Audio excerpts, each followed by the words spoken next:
So we're in Fresno, California. Just finished installing a 3/4 horsepower Badger disposal. This was purchased out of a local Ace Hardware by the homeowner, and we got that installed for them. So that's brand new.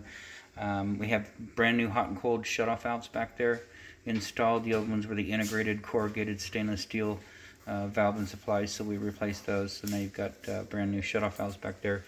Your waste kit is existing. We didn't do anything with that. We just reutilized everything that you had and tied it back in. All of this was dropped to get back up in there to set the faucet up above. But so anyway, so that's tied back in.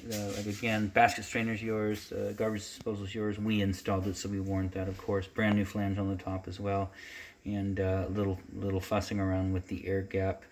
Brand new 7/8 discharge hose going up to the air gap. Brand new air gap on top, and then a cover hole for either permanently, or you can come back with filtration, pop this back out, and get your faucet for filtration, and mount a new filtration device underneath.